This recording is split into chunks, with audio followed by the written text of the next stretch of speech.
Hello, my name is David Bryan, and this is Curiosity Invited, a podcast inspired by endless curiosity. Tune in for an open-minded conversation about interesting and important things. Hello, everybody, and welcome to Curiosity Invited. I'm David Bryan, and today I'll be speaking now for the third time with Omar Imady. Omar was on the first time to speak about a novel he had just published. He is a prolific novelist. And the second time he came on, he is also a serious scholar of Islam, the Quran, etc. He came on to speak about a book he had written called Divine Pronouns that took a look at what pronouns are used in the Quran. And this time I've asked him to come on and speak about Syria. He is, in addition to being a novelist and a scholar of things Islamic, he is an expert on Syria, having had a long career in that area. After careers at the United Nations Development Program and New York Institute of Technology, he also joined the Center for Syrian Studies at the University of St. Andrews, where he was the deputy director of the center and the managing editor of the center's journal, Syria Studies, and a senior fellow as well. So he has been all over the news, radio, TV, magazines, speaking about Syria. And I've asked him to come on to speak about post-Assad Syria and opportunities and potential landmines in the future. So I'm really looking forward to it. I hope you will enjoy it, and of course I hope you will subscribe and like and all those good things that let me keep doing this. So without further ado, Omar Imady. Hello, everybody. Curiosity Invited, and my name is David Bryan, and the other fellow on the screen right now is Omar Imady, and he's been on the program. I hope people have watched it before. Once, as I said, to speak about a novel he had just published. He's published several, and the next time, fascinating conversation about a book he had written called Divine Pronouns, and it was about the use of pronouns and the meaning of the different use of pronouns in the Quran. But in addition to that, he's a wealth of knowledge about Syria. You were born in Syria, yes? Yes, I was born in Damascus. Yes, in Damascus. And when did you leave? Well, that's a long story. I should start. David was just saying one thing. You know, when usually people talk about Syria, you may not be familiar with this, but there's always a thirst amongst at least some of the audience to know where this person actually stands on what was taking place to the time that the Assad regime fell. And so in full disclosure, let me just say this. I left, the last time I've been in Syria was in January 2012. 2012, yeah. Yes. And since then, I was a fellow at the Center for Syrian Studies at the University of St. Andrews. I still am. Yes. And I've been participated in a lot of interviews, several television channels, and written a lot about just how ruthless the Assad regime was, and including the use of chemical weapons against civilians and things of this type. So, and because of this, I was not able to attend my sister's funeral back in 2016, nor my father's funeral in Damascus in 2022. So this is where I'm coming from. So the third now, to understand your speaker's position, can be put aside, and we can talk freely. Going back to your question, I grew up. I was born in Damascus. My father's from Damascus. My mother's American from New York. My father met my mom back in the 1950s at NYU. They were both studying there together. My father was getting his doctorate in economics. He was sent on a scholarship to study in the States. And they got married. They returned to Syria in 1960. And I was born in 1966 in Damascus. And we stayed in Syria up to 79. My father, who was a minister of economy. In fact, my father's the longest serving minister of economy in modern Syria, which is a story we will inevitably explore, because it somehow has a lot to do with my understanding of what was taking place in Syria. So my father's position changed to the head or the president of the Arab Fund for Economic and Social Development in Kuwait. We moved to Kuwait in 79. I was 13. I graduated from high school and I moved to the States. I was studied at Macalester College, then the University of Pennsylvania, and then I got my doctorate in 1993, and I returned to Syria. And I joined the UN at the time in Syria, the UNDP, United Nations Development Program. I worked there up to 2004 when I joined a university, the American University in Jordan. But I would travel back and forth every weekend to Damascus up to 2012 when I couldn't do it anymore, because what was taking place in Syria was just so tragic on so many levels. And that was the end of that. And then I eventually moved to the UK, where I joined the Center for Syrian Studies. So that's in short. Yes. So Assad took over from his father, correct? Right. So look, Syria became independent from the French mandate in 1946. Right. And beyond 1946, it was essentially more or less a democratic country.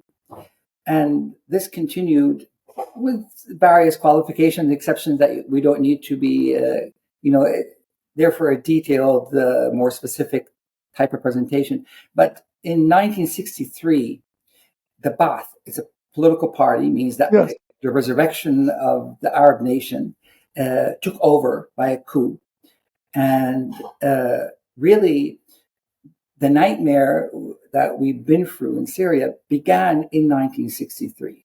So we're talking about 61 years of an extremely ideologically oppressive government. And Assad, the father, he was already important as a minister of defense, but he officially takes over as a president in 1970. So I was 4 years old, and continues until his death in 2000, when his son, Bashar, takes over, and continues until he basically escapes Syria on the 8th of December last year. So yes. Was there from your perspective, was there a reason? I don't mean legitimate necessarily, but was there any sort of understanding of why the need for the brutality that began in 1970 or 1963, depending upon how you're counting, and continued all the way through till December 24? Well, I guess the first thing we need to do is just to focus on understanding these types of systems. So, and it's somewhat dangerous to over personalizing them. When we say Assad, yeah, there is an Assad, right? Yeah, there was a person, but it's really a system. A system takes place that, by its very nature, it's almost based on the premise of not tolerating any form of dissent and on criminalizing dissent. So if you do not agree with how things are being run, how you're not simply dissenting, you're a traitor. You deserve to be brutally crushed. This is the type of, and Syria wasn't alone. I mean, there were many countries in the region, I should say in the world at the time, actually inspired by the Soviet Union, this approach towards, over, almost like micromanaging a country in an under an ideological framework, and there's always an enemy that you have to almost create so as to provide legitimacy for why you exist. So in this case, in the case of Syria, of course, Israel and the presence of Israel and all of that becomes, it's not so much that they are genuinely interested in helping, say, Palestinians or others who may have been under some form of occupation, but rather it's specifically created. So an oppressor needs an enemy, so as to justify the type of oppression that is taking place, and so it's the nature of a system. Really, it's not so much that there is an actual rationale, and actually there wasn't really much opposition on the level. I mean, people were frightened. How would they oppose, Right. a regime of such type? Yes. Yeah. And well, you just mentioned Russia as an exemplar, but then at some point, Russia and Iran played roles in keeping the regime as it was. Am I correct in that?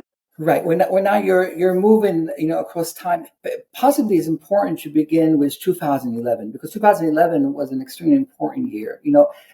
We have to start with what is called the Arab Spring. The Arab Spring is a moment during which many countries suddenly, it began in Egypt, Libya, Tunisia, many countries in the region, almost like popular uprisings. They simply had enough with this type of system, and for a while, people somehow assumed that Syria would be immune to this. That for whatever reason, we will not witness the same type of movement in Syria, but they were wrong.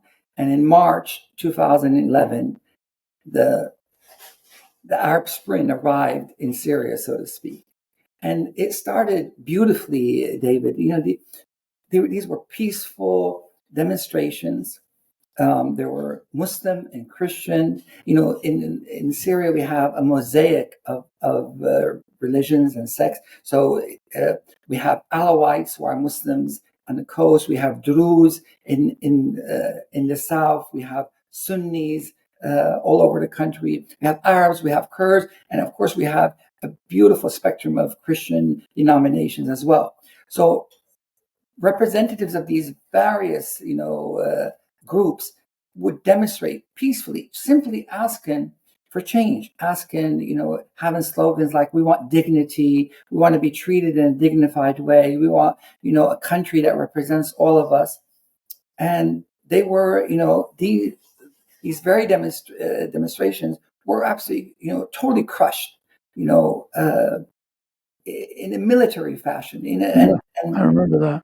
And this continued, and it was almost as though the regime aimed at radicalizing. It hated the image of a peaceful demonstration because it embarrassed it. The regime was embarrassed vis-a-vis the world by such demonstrations. So it wanted radicalized fighters, so as to say, look, these are terrorists and we're fighting them. So it almost worked so hard to produce a radical response from the opposition, and it ultimately succeeded, because there's only so much people can take if you go after their villages and towns and their cities. At some point or another, they're going to attempt to respond in a similar manner, and that's when we move from what you might call the uprising to what appeared and what many analysts would describe as a civil war, almost. Perhaps that term maybe not everyone would agree with, but effectively, the regime was fighting against various areas that have succeeded in liberating themselves from the regime, and it would crush them. It would use sieges, hunger. One of its favorite tools is called barrel bombs. Basically barrels full of explosives, and they would just be dropped indiscriminately over towns and cities. There's a town nearby my home in Damascus, in Mesib. The town is called Daraya. It's a small town. Over 6,000 barrel bombs were thrown over Daraya. And then, of course, it ultimately moved to using, in some instances, chemical weapons against certain areas. Yeah. And things of this type. And then going back to your question, yes, it received help from Iran through Hezbollah, which was stationed in Lebanon. What's ironic is that Hezbollah, until 2011, was popular to a certain extent in Syria because it was regarded as somehow a symbol of resistance against Israeli occupation and things of this type. Mm-hmm. But in 2011, it became an instrument of oppression because it sided with the regime and in oppressing the Syrian demonstrators. And of course, Russia provided the air support, so it was almost there was no way that anyone could really withstand this type of onslaught. Yes. And was there something that shifted that allowed that essentially chased the power center out of the country, right? Assad fell and escaped to Russia. Right. Well, and to understand this, you'd have to step back a bit. So for about 6 or 7 years, depending on where you start, 2019, 18, essentially the regime was victorious. It more or less crushed the rebels, with the exception of an area in the north called Idlib, and Kurdish areas in the northeast. But it essentially defeated everyone it set out to defeat. And those who had participated, whether it's soldiers in the army or, the various tools that the regime used to achieve this so-called victory, now expected life to change. Now expected, you made numerous promises, and but all we see now is a very, very weak economy. Our salaries hardly, they can't really. They're not enough for a week, let alone a month. It is said that soldiers' salary is around $17. And in addition to this, these very people had to witness multimillionaires who, whenever there's a war of this type, there is always corruption, but corruption is multiplied. So they're watching, and observing all of these very wealthy individuals live a very different lifestyle in the country. So the erosion was from within, and over this 6-7 years, because nothing was delivered. Simply, the rebels were crushed, and it was more oppressive than ever, more corrupt than ever. So when it came to the critical moment, when this area in the north, when the rebels in the area of the north began marching south, something remarkable happened, which is that the army, Assad's army, the regime's army, refused to fight, essentially withdrew. It withdrew from Aleppo. And then by the time, so you have this, to visualize the map, so you have Aleppo, Hama, Homs, Damascus. So for them to capture Aleppo was, it was almost like a surreal movie. It is incredible, especially since there was hardly a fight. Aleppo is the second major city after Damascus. often described as the economic capital of Syria. So they take over Aleppo and then they march south to Hama. Now in Hama, hypothetically, all what is left of the army gathers at Hama. There is somewhat of a fight, but it lasts a day or two, and everything crumbles. And then we start seeing whatever is left of the army march south to Homs. And Homs, there's hardly any battle at all. And by the time that takes place, we're talking about 10 days. So imagine with me, 10 days within which the Syrian army eventually, just disintegrates, refuses to fight.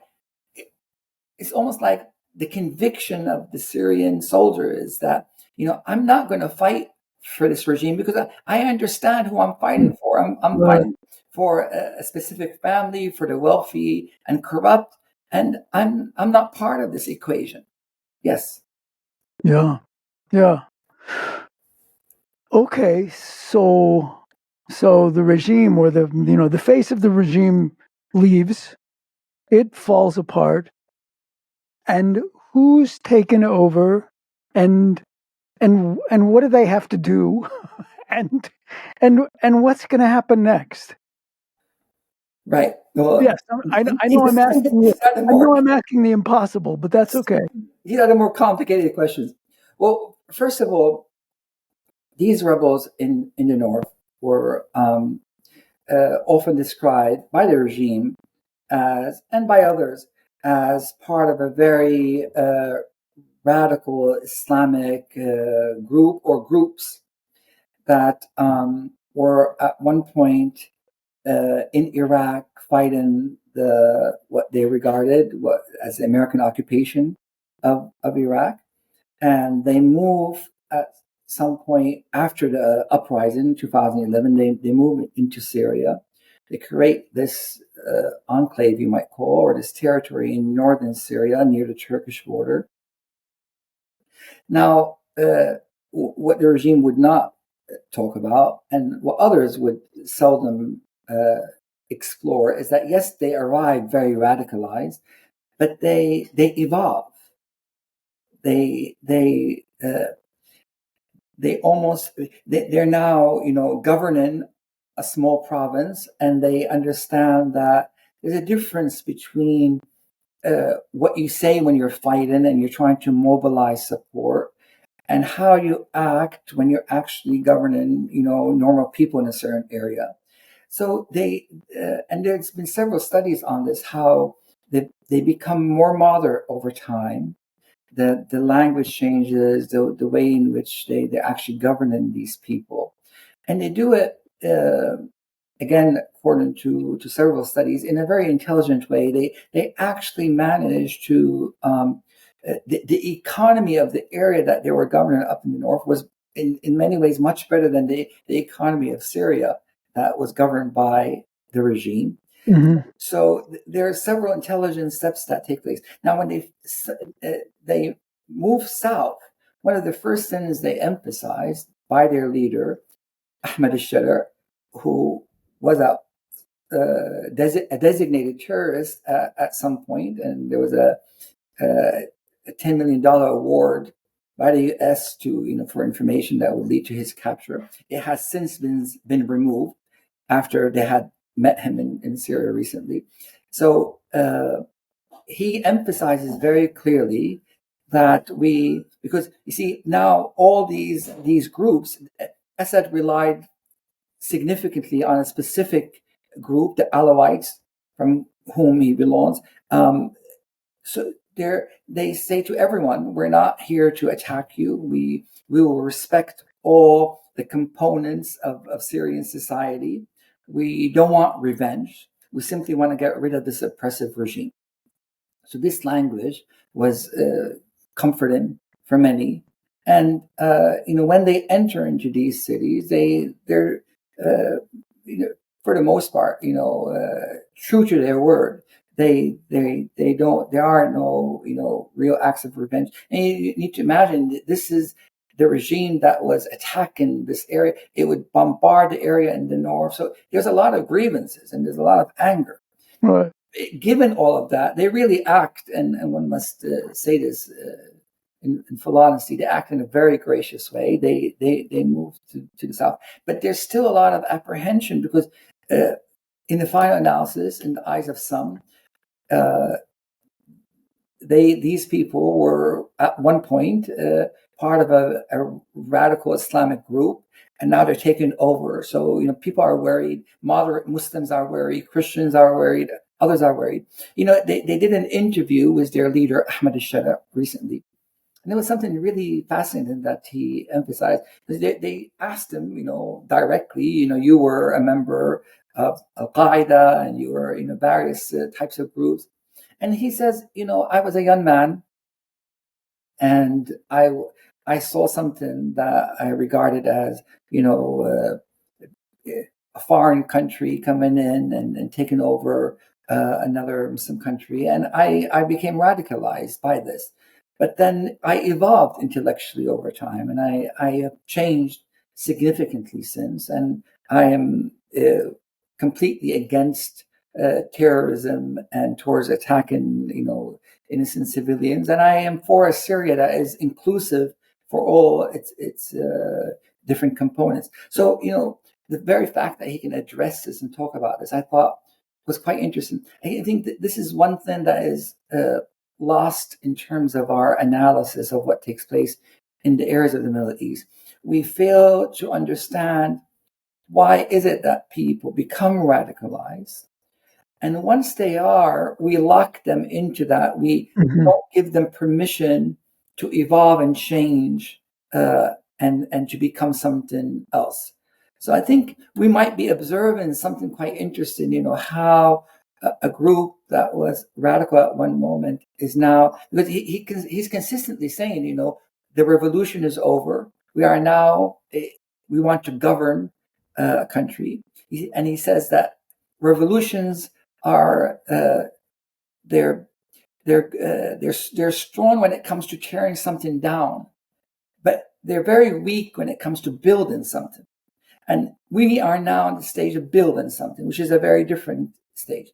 But he's the very capacity of this person to speak in this way is very comforting for someone like me. Of course, people still point out that he may not completely control some of the members of the groups that were fighting with him, that they may be acting in certain ways, that things of this type. But up to this point, given how much grievances there were, given how much anger there was, we really are pleasantly surprised that we were not seeing, very frequent acts of revenge or mobs going after towns or this type. Does that make you, as a whole, hopeful about Syria's future? The possibilities for the future? Right.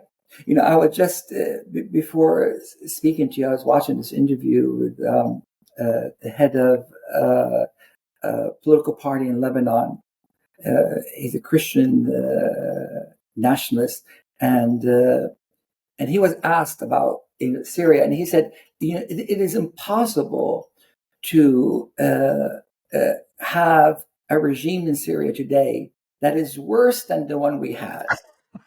It's just, so no matter what has happened, we're definitely in a better place. It's better. It can't be, it can't possibly come close to just how bad it was. Yeah. Yes, and I don't know to what extent you want to get into this, David, but when I say this, what comes back to me is that my father was a minister of economy. Within, he was selected by the father, Assad, in 1971 to be minister of economy, and he remained to 79. And he was back in 85 and continued to be a minister to 2000. And my father and I would often have conversations about this because my father was not a member of a political party.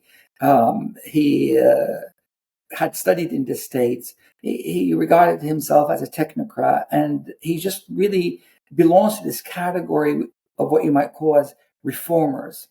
Reformers is a very difficult category, and I don't have the sensibility for it. I left Syria, But a reformer under an oppressive regime is someone who's willing to, almost walk into a very dark space and try consistently to, almost turn on, light up a candle, or maybe two, or maybe three within a very dark, oppressive space.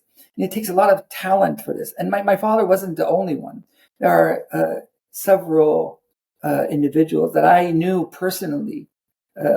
For example, Abdullah Dardari, who was a deputy prime minister for economic affairs, who's now the head of the UNDP, Arab Bureau. Many others.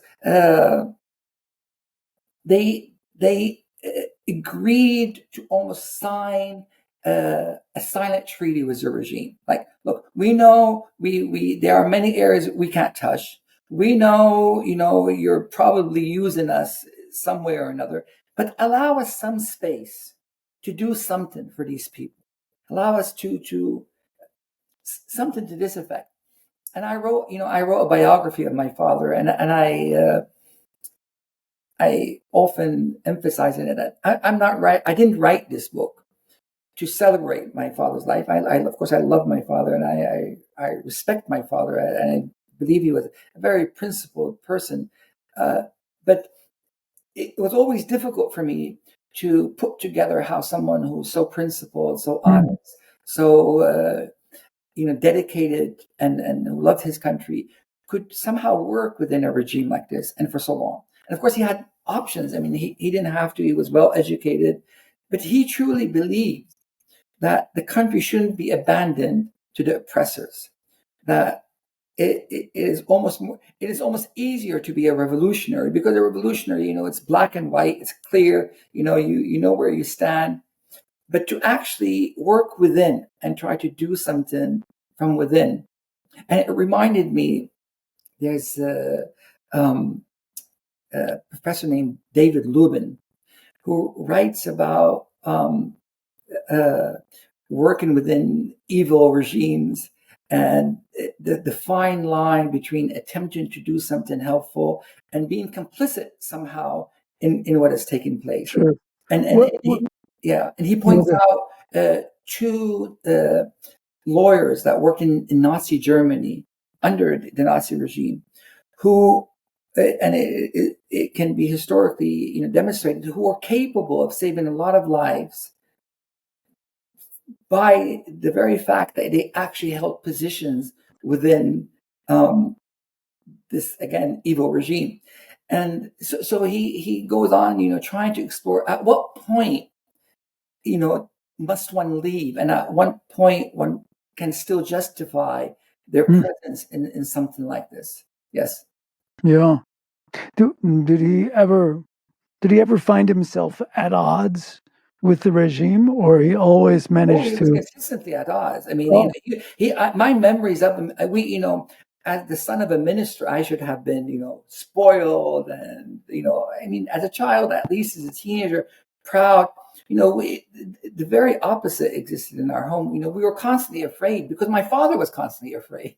So we soaked it up from him. He consistently acted like he doesn't know what they're going to do next to him, and would talk like this. Yeah. So we, rather than feeling privileged, Yeah. we felt endangered. We felt like something wrong at any point Right. take place, and and when it does, there's no recourse. There's nothing. No one. You can't reach out to anyone to protect you, because when they crush Yes. brutally, and they're not accountable to anyone. Right. So given the events, given the arc of what you have seen, sometimes firsthand, but what do you imagine that? Well, two things. What steps does the current leadership need to continue to take, and will it result in a prosperous, responsible Syria in Syria in good relations with its neighbors and the rest of the world. Right. Well, that's one of the first things that they emphasize, because Syria was under sanctions, the regime, wants money. It wants to continue its lifestyle. It wants to provide, financial benefits to those that protect it. So they started manufacturing and exporting Captagon, right, which is in essence a drug, and they would send it. It was crazy, David, because this is a state-sponsored drug, campaign, if you will. And so they would use, for example, baby powder cans, and they would place, these Captagon pills inside of them. They would put them in. They would have, for example, some type of machinery, and they would place the pills in ways that are almost impossible to find. And they had all these innovative ways. They would even use drones, towards Jordan, and to drop, these drugs. So at the very least, things like this have either, completely stopped, or 99% of them have stopped. So this was actually a very healthy and positive development. In terms of where this is going, you see, you're taught over time, and at my age, to become cautious in terms of what you expect. So as I said, this is definitely a step in the positive direction. I hope that people in some, over 80% of the population are under the poverty line. One of the first things that needs to be addressed now is just alleviating people's suffering. Empowering people in an economic manner, and providing them with means by which they can feed their families and live, a dignified life. So all of this is positive for them, not to live in fear, for to live in a manner where they don't feel like they don't know what's going to happen tomorrow. Things of this type. Now, in terms of larger questions, you can't impose a political sensibility on a population that is not ready, in its majority at least, to absorb it. In other words, the idea of having a system by which a certain group is allowed a term, and it can govern, and then if you like the way they wish they govern, you can change them, or you can keep them or change them. Things of this type. This type of approach to governance, to political power, is not. There are, of course, many who advocate it, but there's still this tendency towards having political systems that somehow rule by force of some type of religious or ideological, agency or power, and as long as this particular inclination is there, you just it would be.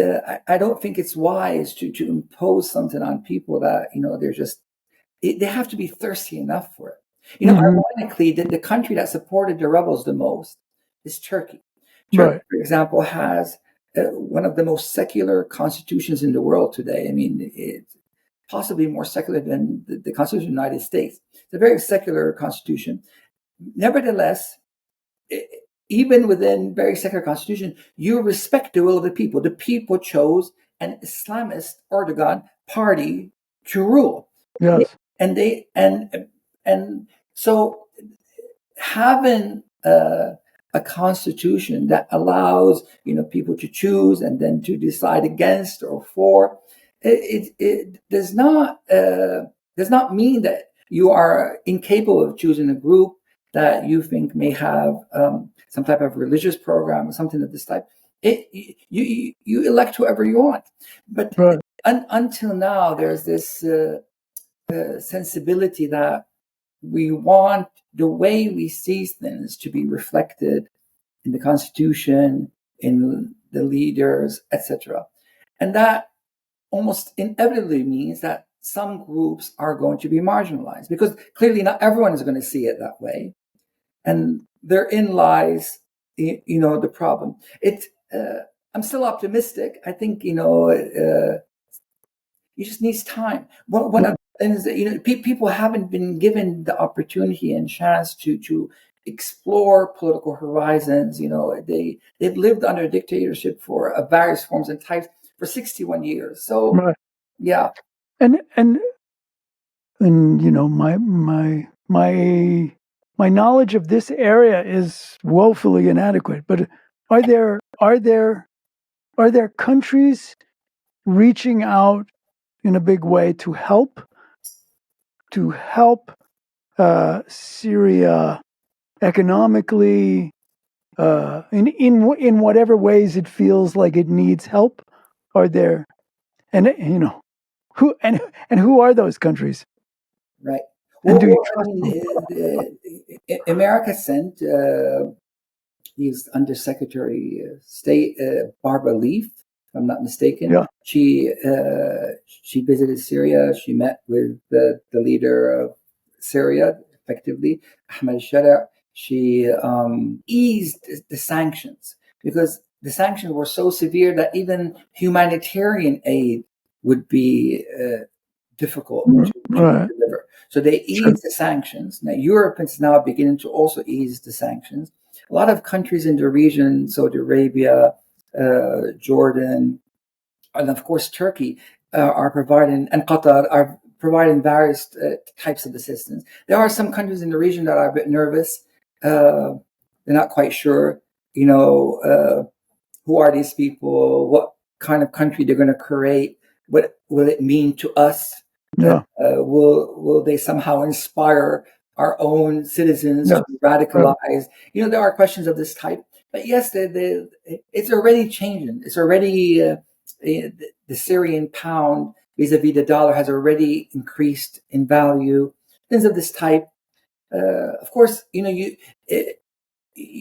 destroy the country over 12, 13 years. And building always takes longer than destruction. Yes, building takes longer than destroying. Rebuild, yes. And do you have hopes of returning at least for a visit?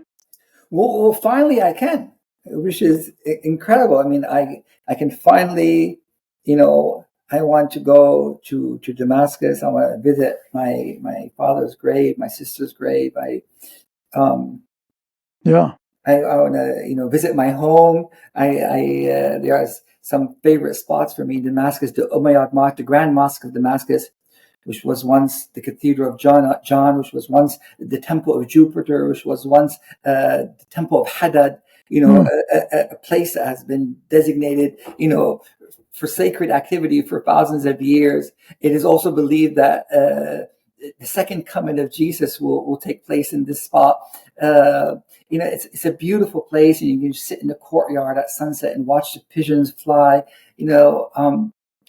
Have all these memories, and so of course, yes, my mother is visiting me presently, but I'm already planning, my return. Absolutely, Well, I'd love to. That's lovely, actually. Well, I hope you get there sooner than later. Yes, so I'll send you pictures. I expect them. Yes. Well, Omar, I want to thank you for actually you. I entered this conversation mostly with trepidation, and I leave a little more hopeful, which is thank you. So thank you for that. Well, yeah. I mean, like that political figure from Lebanon said, it has to be positive, because what was so bleak and so dark and so oppressive.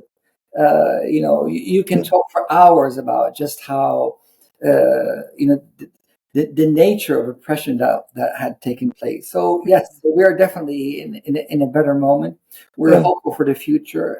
There are things that need to be resolved and need to be addressed, but at the very least, we got rid of that nightmare.